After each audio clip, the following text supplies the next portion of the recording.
Audio Jungle.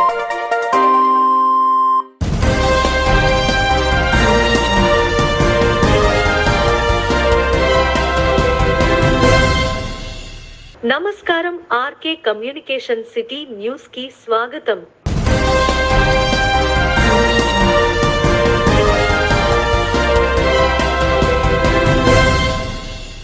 Tadepalligudem నియోజకవర్గం నుండి Vizianagaram Yuvagalam Navasakam Telugu Desam party జాతీయ ప్రధాన కార్యదర్శి శ్రీ నారా లోకేష్ గారి పాదయాత్ర ముగింపు సభలో పాల్గొనడానికి తాడేపల్లిగూడెం నియోజకవర్గం తెలుగుదేశం పార్టీ ఇన్ఛార్జి వలవల బాబ్జీ పిలుపు మేరకు తాడేపల్లిగూడెం తెలుగుదేశం పార్టీ రూరల్ మండల అధ్యక్షులు పరిమి రవికుమార్ ఆధ్వర్యంలో తెలుగుదేశం పార్టీ నాయకులు కార్యకర్తలు అభిమానులు భారీ ర్యాలీగా వెళ్లడం జరుగుతుంది.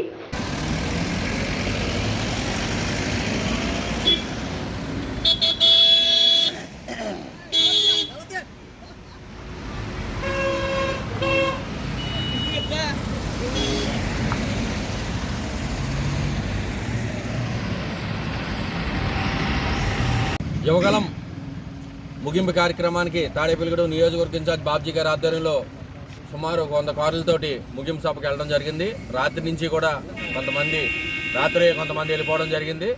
ఈ ముగింపు సభ విజయవంతం చేయడానికి వాళ్ళ ఆంధ్రప్రదేశ్ తెలుగుదేశం పార్టీయే కాదు, ఆంధ్రప్రదేశ్లో ఉన్న ప్రజలందరూ కూడా సిద్ధంగా ఉన్నారు. ఈ రాక్షస ప్రభుత్వం ఎప్పుడు పోద్దా అని ప్రజలందరూ కూడా చూస్తున్నారు.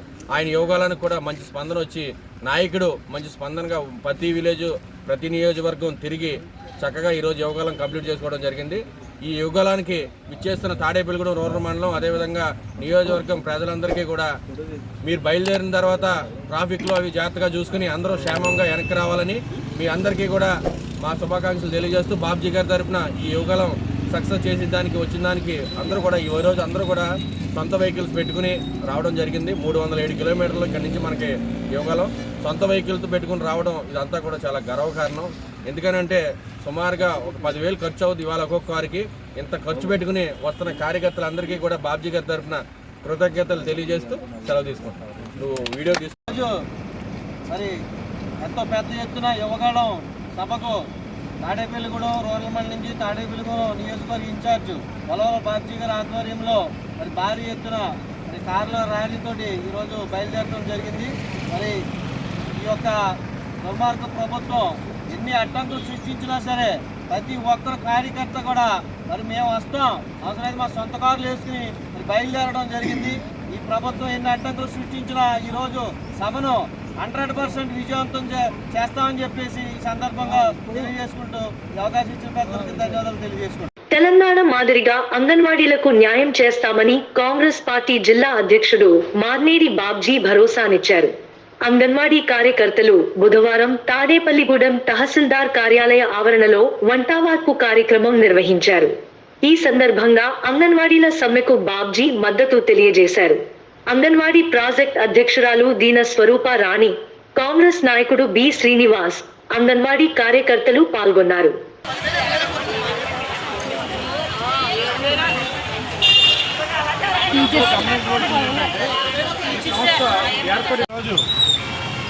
గత ఎన్నికల ప్రచారంలో జగన్మోహన్ రెడ్డి గారు అంగన్వాడీ టీచర్లందరికీ నేను వస్తే ఈ విధంగా జీతాలు పెంచుతానని చెప్పి ఆ రోజు చెప్పడంతో వీళ్ళందరూ వీళ్ళే ఓట్లు వేయడంతో కాకుండా వీళ్ళు తెలుసున్న వాడితో కానీ వీళ్ళ కుటుంబ సభ్యులతో కానీ మాకు ఈ జగన్మోహన్ రెడ్డి గారు వస్తే మంచి జరుగుతుంది, మన కుటుంబానికి 4-5 వేలు ఎక్స్ట్రా జీతం పెరిగే అవకాశం ఉంది, మీరు అందరూ ఓట్లు అయినా అందరూ కుటుంబ సభ్యులతో సహా ఓటు వేయించడం జరిగింది.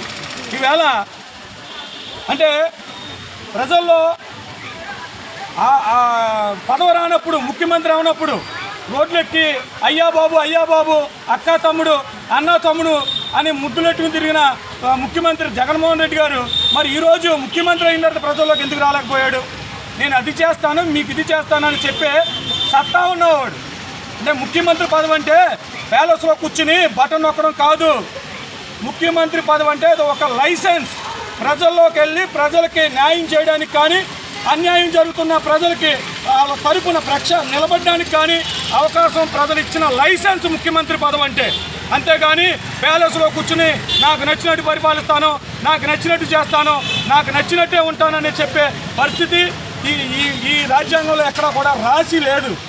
కనుక ప్రజలారా గమనించండి. ఇలాంటి మాయ మాటలు చెప్పి మళ్ళీ ఇంకో పార్టీ కూడా మాయ మాటలు చెప్పే పార్టీలు ఈ 3 నెలలు మీ ఇంటికాడ మిమ్మల్ని కనీసం టిఫిన్ చేస్తే టిఫిన్ చేయనివారు, టిఫిన్ దగ్గర మీరు కూర్చోగానే ఒకడు వస్తాడు, టిఫిన్ చేసి మందు బిళ్ళలు వేసుకొని మంచినీళ్ళు తాగిడాడు ఇంకొకడు వస్తాడు, ఇంక ఈ మంచినీళ్ళు అయిన తర్వాత టీ తాగే లోపల ఇంకోటి వస్తాడు, తలుపులు కొట్టి అమ్మ నాకేంటి ఒకటి అని. బాగా గుర్తుంచుకోండి. మన వీళ్ళ మాయ మాటల్లో కానీ మన ఇంటికి బాగా తెలిసిన ఆయన వచ్చారని కానీ అయ్యో మొగమాటని కానీ ఓటేయాలని కానీ ఆలోచిస్తే మన బతుకులు పూర్తిగా కాలిపోతాయి. 3 నెలల్లోనే 100 రోజుల్లో ఎలక్షన్ ఉంది ఇక్కడ మన రాష్ట్రంలో. ఖచ్చితంగా మీరు మార్పు అంటే ఇప్పుడున్న రాష్ట్రం అప్పుల్లో మునిగిపోయిన రాష్ట్రాన్ని ఏ నాయకుడు కూడా ఈ రాష్ట్రాన్ని మన బాగు చేయడానికి అవకాశం లేదు. ఒక్క ప్రత్యేక హోదా వస్తేనే మన రాష్ట్రం బాగుపడుతుంది. ఈ ప్రత్యేక హోదా అనే పదాన్ని పోలవరం ప్రాజెక్టు పూర్తి చేస్తే లక్షల ఎకరాలకి నీరు జరుగుతుందంటే ఆ పూర్తి చేస్తున్న అంశాన్ని, అలాగే విశాఖ స్టీల్ ప్లాంట్ ప్రైవేటీకరణ చేస్తుంటే ఈ ఎక్క చెల్లుల్లాగే 50,000 కుటుంబాలు రోడ్డు మీద పడుతుంటే దాన్ని కూడా పట్టించుకొని ఇలాంటి ప్రభుత్వాల్ని మీరు గమనించాలి. వీటి గురించి ఏ రోజైనా చంద్రబాబు నాయుడు కానీ జగన్మోహన్ రెడ్డి కానీ ఏ రోజైనా విశాఖ స్టీల్ ప్లాంట్ని ప్రైవేటీకరణ చెయ్యనివ్వడం ఎక్కడైనా చెప్పడం విన్నారా మీరు? అంటే 50,000 కుటుంబాలు రోడ్డు మీద పడిపోతున్నా కూడా వీళ్ళకి ఇష్టమే. ఎందుకు ఇష్టం? వీళ్ళకున్న కేసులు కానీ వీళ్ళకున్న భయాలు కానీ ప్రధాని నరేంద్ర మోడీ ఏమన్నా బయట పెట్టేస్తారేమో అనే భయం. అంటే మన కోసం కనీసం జైలుకి ఒకరోజు వెళ్తానికి కూడా సిద్ధపడని ఇలాంటి నాయకులు మనకి. నేను తాడేపల్లిగూడెం ప్రాజెక్ట్ అధ్యక్షురాలని. మేము గత 9 రోజుల నుండి తీయట్లేదండి, నేను మాట్లాడేస్తున్నాను. ఓకే. నా పేరు దేనేశ్వరపురాణి, తాడేపల్లిగూడెం ప్రాజెక్ట్ అధ్యక్షురాలని. మేము ఈ రోజుకి 9వ రోజు సమ్మెలో ఉన్నాము. మరి నిన్నైతే మేము భిక్షాటన చేసాము.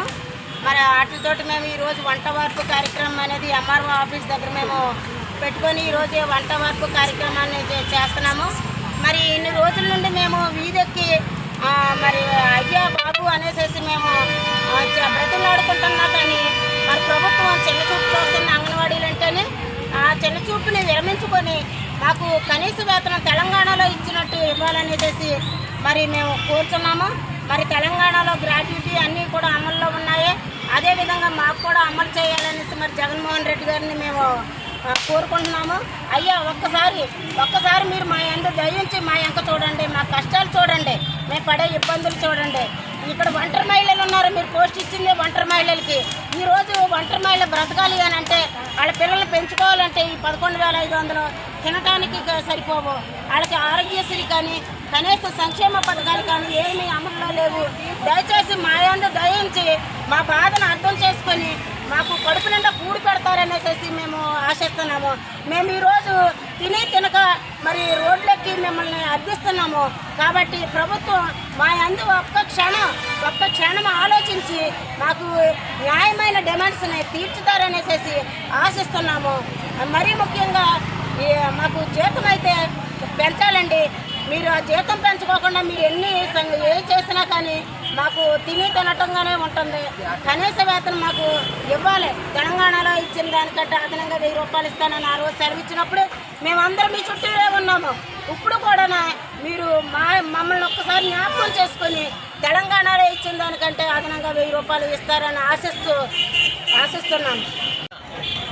అంగన్వాడీ వర్కర్స్ అండ్ హెల్పర్స్ మీరు ఎంతో ఆవేదనతోని, బాధతోని, ఆందోళనతోని మరి ఈ యొక్క సమ్మెకి మూల కారణమైనటువంటి ప్రభుత్వ నిర్లక్ష్య వైఖరి ఖండిస్తూ అనేక దఫాల చర్చలు జరిగినాయి. చర్చల్లో ఈ సమస్య పరిష్కరించడం కోక మిమ్మల్ని వేలంగా మాట్లాడినటువంటి ప్రజాప్రతినిధులు, ప్రజల చేత ఎన్నుకోబడ్డ వాళ్ళు, ప్రజల సంక్షేమానికి నాయకత్వం వహించేవాళ్ళు మన నిర్లక్ష్య వైఖరి ద్వారానే అవలంబిస్తూ అంగన్వాడీ వాళ్ళు శ్రమని గుర్తించకుండా మిమ్మల్ని చాలా నిరాశపరిచినటువంటి దాఖలాలు మనం చూస్తున్నాం. ఎన్నికల ముందు మరి కేసీఆర్ గంట మరిగైన వేతనాలు ఇస్తాం, వారి సంక్షేమానికి మేము పాటుపడతాం, మడమ తిప్పను మాట తప్పను అనేటువంటి మన ముఖ్యమంత్రి దౌర్భాగ్యంగా, దుర్మార్గంగా మరి చిన్న ఉద్యోగాల మీద ఈ విధమైన నిరంకుశ వైఖరి అవలంబించడం చాలా బాధాకరమైన విషయం.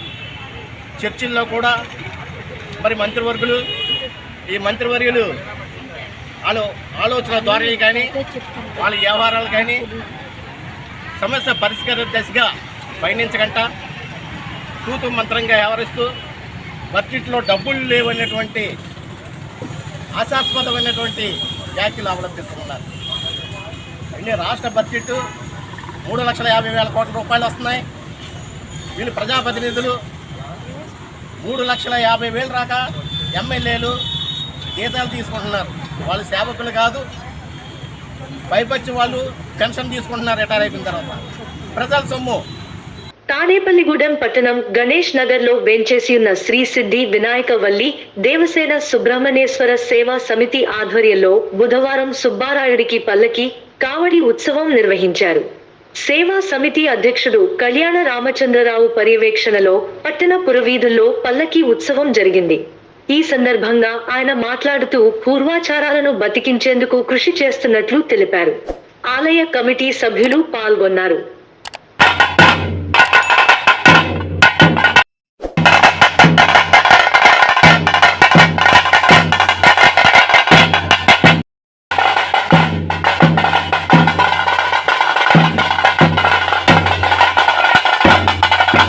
శ్రీ విఘ్నేశ్వర రామాలయం నందిబొమ్మ సెంటర్ నందు రాములు వారికి, సీతమ్మ వారికి, లక్ష్మణ స్వామికి, ఆంజనేయ స్వామి వార్ల వస్త్రాల మీద విష్ణు సహస్రనామము, లక్ష్మీ సహస్రనామము, మహాలక్ష్మి స్తోత్రము, శ్రీరామ రక్షా స్తోత్రము, గోవింద నామములు, కృష్ణాష్టకము, హనుమాన్ చాలీసా, యతిరాజ విసంతి, రామానుజ అష్టోత్తర శతనామావళి, భజయతి రాజం లిఖించడం జరిగింది. ఆలపాటి సత్యనారాయణ సరస్వతి గార్ల ఇంటి దగ్గర నుంచి వస్త్రములు తీసుకుని శ్రీరామనామ స్మరణ చేసుకుంటూ రామాలయం దగ్గరికి చేరుకుని స్వామివారికి వస్త్రములు సమర్పించడం జరిగినది. రోజు మన గ్రూప్ తరపున మాత్రం ఎవ్వరూ చెయ్యేసి మేము ఎవరూ రాయలేదు. ఎందుకంటే ఈ గ్రూప్ లో ఉన్న వాళ్ళందరూ పిల్లలు పెద్దవాళ్ళు ఎవరూ మేము చెయ్యలేదు.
నందిబొమ్మ సెంటర్ శ్రీ విఘ్నేశ్వర రామాలయం నందు ముక్కోటి ఏకాదశి సందర్భంగా సీతారామచంద్రులకు, లక్ష్మణ స్వామికి, ఆంజనేయ స్వామికి కూడా నూతన వస్త్రాల మీద వాళ్ళ స్తోత్రాలు రాసి వాళ్ళని స్వామివారికి సమర్పించాము. సీతా అమ్మవారికి లక్ష్మీ సహస్రము, లక్ష్మీ అష్టోత్తరము, లక్ష్మీ అష్టకము రాసాము. రాముల వారికి రామరక్షా స్తోత్రం కండువా మీద, కంచి మీద విష్ణు సహస్రనామాలు, గోవిందనామాలు, కృష్ణాష్టకము, రామరక్షా స్తోత్రము ఈ రాముల వారికి రాశాము. లక్ష్మణ స్వామికి యతిరాజ విసంతి అని త్రేతాయుగంలో లక్ష్మణ స్వామి, ద్వాపరయుగంలో బలరాముడు, ఈ యుగంలో రామానుజాచార్యుల వారి ఈ ఎలసిన ఈ లక్ష్మణ స్వామికి రామానుజా విసంతి, అజయతిరాజు స్తోత్రాలు, గోదాదేవి అష్టకము, లక్ష్మణ స్వామి పంక్తి కండువా మీద రాశాము. ఆంజనేయ స్వామికి హనుమాన్ చాలీసా రాసి రామాలయంలో ఉన్న సీతారామచంద్ర ప్రభువులు అందరికీ కూడా రోజుకు సభ్యులందరూ కలిసి ఈ కార్యక్రమాన్ని బాగా నిశ్చయంగా చేసుకుంటూ వచ్చారు. ఇలాంటి కార్యక్రమాలు ఇంకా మేము ఎన్నో చేయాలని కోరుకుంటున్నాం.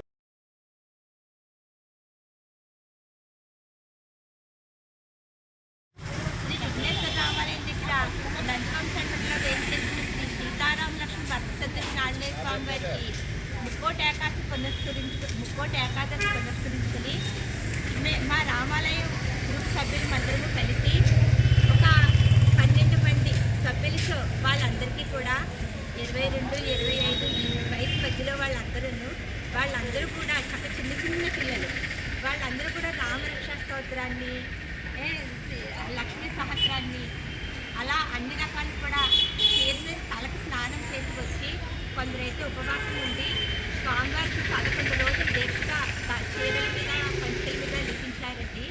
అవి ఈరోజు రాముల వారికి సమర్పించాము. ముక్కోటి ఏకాదశిలో స్వామివారికి అలంకరిస్తారు. అందరూ వచ్చి దాన్ని చూసి కన్నులారా చూసి తిలకించి స్వామివారి అనుగ్రహం తీసుకోవాలని మనసారా కోరుకుంటున్నాము. మా రామాలయం గ్రూప్ సభ్యులు. ఆదివారం హనుమత్ వ్రతం పునస్కరించుకుని ఆ రోజు రాముల వారికి లక్షపతి పూజ, ఆంజనేయ స్వామికి తాములపాకుల పూజ, 41 సార్లు హనుమాన్ చాలీసా పారాయణం జరుగుతుంది. ఆ కార్యక్రమాన్ని కూడా అందరూ ఇచ్చేయాలని మనసారా కోరుకుంటున్నాము. మా రామాలయం గ్రూప్ సభ్యులు. రాష్ట్ర ముఖ్యమంత్రి జగన్మోహన్ రెడ్డి ఎంతో దూరదృష్టితో వైఎస్ఆర్ బీమా ప్రవేశపెట్టారని సిజిఎఫ్ కమిటీ సభ్యుడు కర్రీ భాస్కరరావు అన్నారు. బుధవారం తాడేపల్లిగూడెం పట్టణం 12వ వార్డులో ప్రమాదవశాత్తు మృతి చెందిన కోటిపల్లి ధర్మారెడ్డి కుటుంబానికి 5 లక్షల రూపాయలు వైఎస్ఆర్ బీమా అందజేశారు. వార్డు ఇన్ఛార్జ్ చామన సూర్యచంద్రరావు, సచివాలయ వెల్ఫేర్ డెవలప్మెంట్ సెక్రటరీ శ్రావణి, కోడే శ్రీనివాస్ తదితరులు పాల్గొన్నారు. కరిభాస్కరరావు గారికి వీళ్ళందరికీ నమస్కారం అండి. అలాగే మా వాలంటీర్స్కి కూడా కొట్టి సత్యనారాయణ గారు కూడా నా ధన్యవాదాలండి. ఇలాగా జూలై 8వ తారీఖునే మా ఆయనగారు యాక్సిడెంట్లో మరణించారండి. నాకు మా వాలంటీర్ల సహాయంతో నాకు 5 లక్షల బీమా అందేటట్టు చేశారండి. మా వాలంటీర్లు చాలా కృషి చేశారండి. మాకు మా ఎమ్మెల్యే గారు కొట్టి సత్యనారాయణకి మా ధన్యవాదాలండి. అలాగే గౌరవనీయులైన ముఖ్యమంత్రి గారు జగన్మోహన్ రెడ్డి గారు కూడా మరీ మా ధన్యవాదాలండి. ఈరోజు 12వ వార్డు పాతూరు నందు సమావేశం చేయడానికి ముఖ్య ఉద్దేశము వైఎస్ఆర్ బీమా పథకం ద్వారా లబ్ధి పొందిన కోటిపల్లి ధర్మారెడ్డి గారు పథకం గురించి వాళ్ళకి డాక్యుమెంట్స్ ఇవ్వడం గురించి సమావేశం అవడం జరిగింది. ఈ వైఎస్ఆర్ బీమా పథకం మనకి ప్రతి సంవత్సరం జూన్ నెలలో రెన్యువల్ చేయడం జరుగుతుంది. 12వ వార్డులో కోటిపల్లి ధర్మారెడ్డి గారు జూలై నెలలో యాక్సిడెంటల్గా ఆయన చనిపోవడం జరిగింది. ఆయన మరణానికి సంతాపం తెలియజేయడం జరిగింది.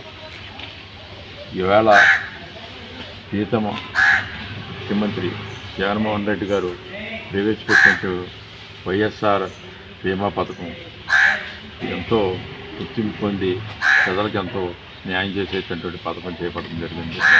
ఈ పథకం యొక్క ముఖ్య ఉద్దేశం కూడా 18 నుంచి 50 సంవత్సరాల్లో న్యాచురల్గా చనిపోతే ₹1,00,000 ఇచ్చేటట్టుగాను, అలాగే 18 నుంచి 70 సంవత్సరాల్లో యాక్సిడెంట్గా చనిపోతే 5 లక్షలు ఇచ్చేటటువంటి కార్యక్రమం పెట్టడం జరిగింది. ఇవాళ ఈ కోటిపల్లి ధర్మారెడ్డి గారు ఇంటి యజమాని, ఆయన చనిపోవడంతో ఈ యొక్క కుటుంబం అనాథ పాలైపోయి తోసిన పరిస్థితి. ఎంతో దూరదృష్టితో ఆ రోజు ముఖ్యమంత్రి గారు తీసుకున్నటువంటి నిర్ణయం వల్ల ఈ కుటుంబానికి 5 లక్షల రూపాయలు వేళ అకౌంట్లో పడటం జరిగింది. ఎంతో ఉదారతతో చేస్తున్నటువంటి కార్యక్రమం. ముఖ్యమంత్రి గారు కూడా బడుగు బలహీన వర్గాలు కూడా పూర్తి న్యాయం చేయాలి, ఏ కుటుంబం అన్యాయం అవ్వకూడదు, ఎన్నో సంక్షేమ పథకాలతో మనం అందరినీ ఉద్ధరించాలని చెప్పేసి ఆయన చేయడం జరిగింది. అలాగే కూడా మన ఉప ముఖ్యమంత్రి దేవాదాయ శాఖ మంత్రి కొట్టి సత్యనారాయణ గారు కూడా ఈ నియోజకవర్గంలో ఎవరికి ఏ కష్టం వచ్చినా నేనున్నానని చెప్పేసి ముందుకు రావడం జరిగింది. ఎక్కడికక్కడ కూడా మన వైఎస్ఆర్ పార్టీ కాంగ్రెస్ కార్యకర్తలు కూడా ఎంతో ఎవరికి ఎటువంటి కష్టం వచ్చినా సరే వాళ్ళు పూర్తి న్యాయం చేయాలని చెప్పి ఆయన చెప్పడం జరిగింది. ఆయన ఆదేశాల మేరకే ఈ కుటుంబానికి ఈ యొక్క ఇన్సూరెన్స్ రావడం జరిగింది. ఈ ఇన్సూరెన్స్ రావడంలో కూడా ఈ యొక్క మా వార్డు సచివాలయం సిబ్బంది సెక్రటరీలు అందరూ కూడా రిజెక్ట్ అయిపోయింది కూడా వాళ్ళు ఎంతో కృషి చేసి ఈ కుటుంబానికి న్యాయం చేయాలని చెప్పి మనం తీసుకురావడం జరిగింది. ధర్మారెడ్డి గారు యాక్సిడెంట్లో మరణించడం వల్ల వారికి ఈ యొక్క ఇన్సూరెన్స్ క్లెయిమ్ చేయడం జరిగింది. మరి దీనికి అందరికీ ముఖ్యమైనటువంటి కారణం మన ముఖ్యమంత్రి వైఎస్ జగన్మోహన్ రెడ్డి గారు. ఆయన బడుగు బలహీన వర్గాల ఆశాజ్యోతి. సమాజం నిర్మించాలి. మన సమాజంలో అట్టడిపోయిన ఆర్థికంగా వెనకబడినటువంటి ప్రజలందరూ కూడా చేయూతనివ్వాలని రకరకాల లబ్ధి కార్యక్రమాల ద్వారా మన యొక్క సమాజంలో ఆర్థికంగా పరిపుష్టిని చేకూర్చాలని ఎన్నో కార్యక్రమాలు చేపడుతున్నారు. అందులో భాగంగానే మరి ఈ యజమాని అకాల మరణం చెందడం వల్ల ఆ కుటుంబం మరి ఏ విధమైన కష్టాలు పాలవకూడదనేటువంటి దూరదృష్టితోటి ఇటువంటి ఇన్సూరెన్స్ పాలసీని ఆయన ప్రవేశపెట్టడం జరిగింది. అదే కాకుండా ఆయన యొక్క ముఖ్య ఉద్దేశం ఏంటంటే మన రాష్ట్రంలో ఉన్నటువంటి పేద ప్రజలందరినీ కూడా వాళ్ళ యొక్క కష్ట నష్టాలని కూడా సుదీర్ఘమైనటువంటి మరి పాదయాత్ర ద్వారా వెళ్ళి వాళ్ళ దగ్గరికి వెళ్ళి వాళ్ళకి ఏ అవసరాలు అనేటువంటివన్నీ కూడా తెలుసుకుని మరి ఆ అవసరాలన్నీ కూడా తీర్చాలంటే సరి అయినటువంటి పరిపాలనా వ్యవస్థ, అడ్మినిస్ట్రేషన్ సిస్టమ్ ఉండాలనేటువంటి ఉద్దేశంతో మరి మహాత్మా గాంధీ కలగనటువంటి గ్రామ స్వరాజ్యాన్ని స్థాపించాలనే ఉద్దేశంతో మరి వాలంటరీ వ్యవస్థ, అదేవిధంగా సచివాలయ వ్యవస్థల ద్వారా సమాజంలో ఉండేటువంటి ప్రజలందరికీ కూడా అర్హత కలిగినటువంటి తాను ప్రవేశపెట్టినటువంటి పథకాన్ని ప్రజల్లోకి ఈ వాలంటీర్ ద్వారా ప్రవేశపెట్టి మరి పార్టీ కుల మత భేదాలు ఏమీ లేకుండా అర్హత ఉన్న వాళ్ళందరికీ కూడా లబ్ధి చేకూరే విధంగా ఆయన ఎంతో కృషి చేస్తున్నారు. అంగన్వాడీల సమస్యల పరిష్కారంలో సీఎం గారు మాట తప్పను మడమ తిప్పను అన్నారని, అయితే మాట తప్పారు అని అంగన్వాడీ సిబ్బంది ఆవేదన వ్యక్తం చేశారు. మండల కేంద్రమైన పెంటపాడు గ్రామంలోని కస్బా పెంటపాడు రోడ్డులో అంగన్వాడీ కార్యకర్తలు 9వ రోజు సమ్మెలో భాగంగా బుధవారం వంట వార్పు కార్యక్రమం నిర్వహించారు. సిపిఎం మండల కార్యదర్శి పుల్లారెడ్డి, సేట్యు నాయకులు రంగారావు, బంకురు నాగేశ్వరరావు పాల్గొన్నారు.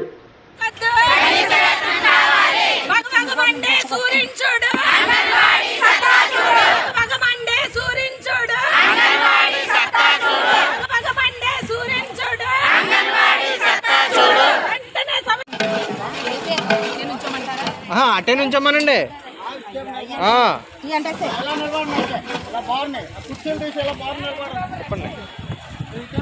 చెప్పండి.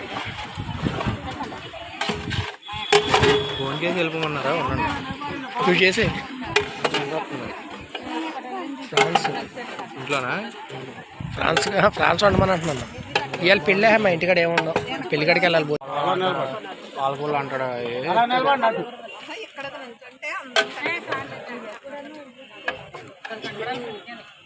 సార్ నువ్వు చేయకపోవాలి చెప్తాను. వంట వార్పుతో ఎక్కడికి వెళ్ళిపోయారు? హడావిడికి వచ్చారు.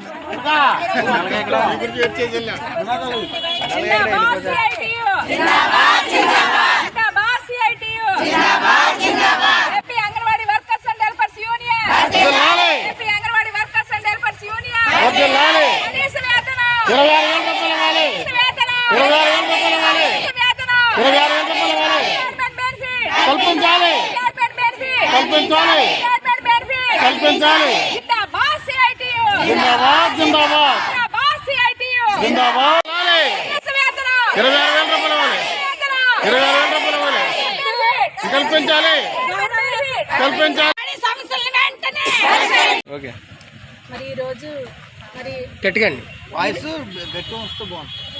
ఈరోజు మరి సమ్మె 9వ రోజుకి వెళ్ళింది. అయినా సరే ప్రభుత్వంలో ఏమాత్రం చలనం లేదు. మరి మేము ఈ విధంగా సమ్మెకి చేస్తున్నామంటే 9 రోజుల నుంచి ఉదయం 9 గంటల నుంచి సాయంత్రం 4 గంటల వరకు ఇక్కడే పడి ఉంటున్నాము. అందుకని మా సమస్యలన్నీ పరిష్కరించాలి. ఎందుకు మేము అడిగేది ఏంటి? న్యాయమైన కోరికలు అడుగుతున్నాం. మేమేమన్నా ఎక్కువ ఇమ్మని ఏమన్నా అడుగుతున్నామా? కనీస వేతనం ఇవ్వాలని అడుగుతున్నాం. ఈరోజు మాకు ఇచ్చే 11,500 జీతంతో మేము ఈ బిడ్డలే పెంచుకోవాలా? మేము ఏం చేయాలి? సరే సెంటర్లో అద్దెలు కట్టుకుంటూ సెంటర్లో గ్యాస్ అయిపోతే గ్యాస్ బండ్ తెప్పించుకోవాలి. లేదా ఏ కూరగాయలకి డబ్బులు అయిపోయినా సరే కూరగాయలు పెట్టి వండి పెట్టి ఇంతలా చేస్తే సరే ఈ ప్రభుత్వానికి మేము ఏమాత్రం గుర్తుకు రావట్లేదు. మరి ఎందుకని మరి మా మీద ఇంత కక్ష సాధిస్తున్నారో మాకైతే అర్థం కావట్లేదు. మరి ఈ విధంగా మరి సమ్మెను ఎన్ని దినాలు కొనసాగించాలో, మా సమస్యలన్నీ పరిష్కరించే వరకు కూడా మరి సమస్యలన్నీ కూడా ఇదే విధంగా ఉంటే మాత్రం మేము చేయలేము. ఈ రకంగా మమ్మల్ని ఇబ్బంది పెట్టడం ఏమాత్రం ప్రభుత్వానికి మంచిది కాదని మేము తెలియజేసుకుంటున్నాము. అయ్యా సీఎం గారు, మీరు మాట ఇచ్చారు, మడం తిప్పనన్నారు, మాట తప్పారు మీరు. మరి ఈ రోజున మాకు తెలంగాణ ప్రభుత్వం మీద 1,000 రూపాయలు ఎగస్ట్రా ఇస్తానన్నారు. కానీ తెలంగాణ ప్రభుత్వంలో ఈ రోజు 18,000 జీతం అయింది. ఇంతకు ముందు 13,600 మిమ్మల్ని అడిగేసరికి వాటి మీద కూడా మాకు 1,000 రూపాయలు కూడా పెంచలేదు. పెంచకుండా మీరు వచ్చిన తర్వాత పెంచామంటున్నారు. పెంచారు, 10,500 నుంచి 11,500 చేశారు. కానీ అన్ని సంక్షేమ పథకాలు కట్ చేస్తారు. ఏ విధమైన కూడా మాకేమీ వర్తించట్లేదు. ఇక్కడ ఉన్న మహిళలందరూ కూడా, ఇందులో ఉన్న వాళ్ళు ఎక్కువ శాతం విడోస్ ఉన్నారు, ఒంటరి మహిళలు ఉన్నారు. ఏ మాత్రం కూడా ఒక సంక్షేమ పథకం కూడా మాకు వర్తించట్లేదు. దాని నిమిత్తం మీరు ఒకసారి మా మీద దయ్యుంచి, మా యందు మీరు కనికరం చూపించి మీరు మాకు సమస్యను పరిష్కరిస్తారని చెప్పి నేను ఇది కోరుకుంటున్నాను. కానీ ఇప్పటికొచ్చి మన రాష్ట్ర ప్రభుత్వం స్పందన ఏమీ లేదు. 9వ రోజు సమ్మె అవుతుంది. అది ఇప్పటికొచ్చి ఏమీ మాకు హామీ కానీ ఏమీ రాలేదు. పక్క రాష్ట్రంలో పోనీ మేమేమి అడగట్లేదు, మన రాష్ట్రంలోనే పెంచమని అడగట్లేదు. మరి సీఎం గారిని పక్క రాష్ట్రంలో ఇచ్చారు, 18,000 ఇస్తున్నారు, జీవో పాస్ అయింది, రిటైర్మెంట్ బెనిఫిట్ ఇస్తున్నారు, అన్నీ ఇస్తున్నారు. వాళ్ళకి తెలియని విషయం ఏం కాదు.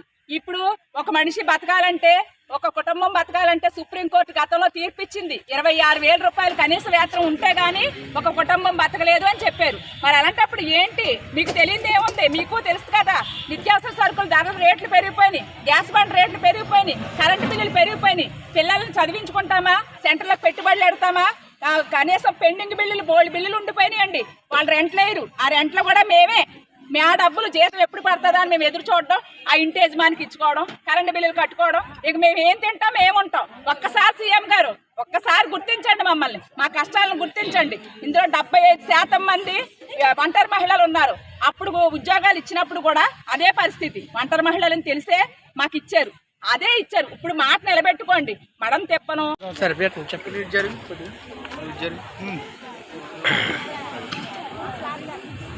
ఈరోజు anganwadi workers and helpers union తరఫున సమ్మె 9వ రోజుకి చేరుకున్నది. కానీ రాష్ట్ర ప్రభుత్వం ఏదైతే గతంలో ఇచ్చిన హామీలు అమలు చేస్తామని చెప్పిందో, ఇప్పుడు కూడా ఏ రకంగా కూడా 9 రోజులు అవుతున్నా ఇప్పుడు కూడా సరళ లేని పరిస్థితి. మరి మంత్రులు గారు చెప్తున్నారు, బొత్స సత్యనారాయణ గారు, మరి ఆర్థిక మంత్రి గారు బొగ్గన రాజేంద్ర గారు చెప్పే మాటలు ఏం చెప్తున్నారు? అంగన్వాడీ వాళ్ళకి సంబంధించి సమస్యలు మేము పరిష్కరించే దాంట్లో ఆలోచిస్తామని ఒక మాట చెప్తున్నారు.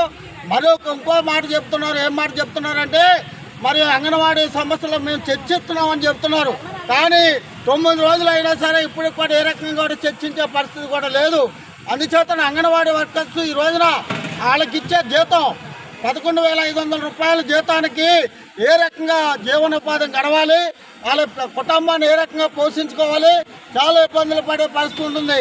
దాంతోపాటుగా అంగన్వాడీ సమ్మెని మరి ఏ రకంగా కూడా మరి విచ్ఛిన్నం చేయాలనే ఉద్దేశంతో మరి ఈ రోజున మండలంలో 74 సెంటర్లు ఉన్నాయి. ఈ సెంటర్లన్నీ కూడా ఇతర ఉద్యోగస్తులతోటి. శ్రీవాసవి కన్యక పరమేశ్వరి పంచాయతన క్షేత్రంలో మార్గశి మాసం అష్టమి పురస్కరించుకుని కాలభైరవ స్వామి వారికే ఉదయం విఘ్నేశ్వర పూజ, స్వామివారి మూల విరాట్ కు పంచామృతాలు, సుగంధ ద్రవ్యాలు, ఫలారసలతో విశేషముగా అభిషేకములు ఆలయ ప్రధాన పురోహితులు సత్యనారాయణ శర్మ, తరుణ్ శర్మ అర్చకత్వంలో నిర్వహించారు.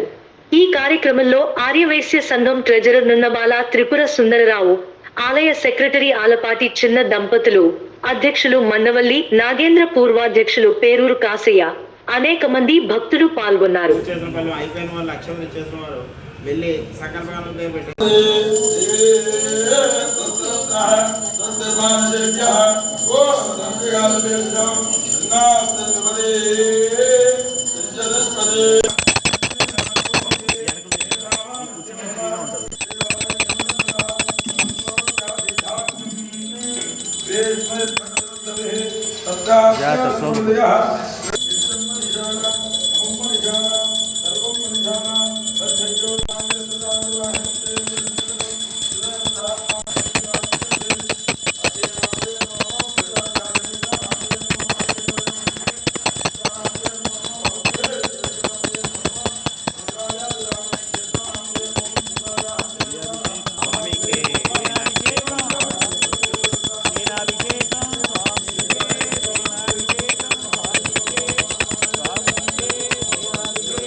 భస్మాభిషేకం స్వామికే భస్మాభిషేకం స్వామికే భస్మాభిషేకం స్వామికే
विश्वमेवेदमृषस्तद्विष्णुदेवते पदिं विश्वस्यात्मे स्वर्गं सहस्रगं जोमच्युतो नारायण महाजय विश्वात्मा नारायण। ఈ వార్తలు ఇంతటితో సమాప్తం. నమస్కారం.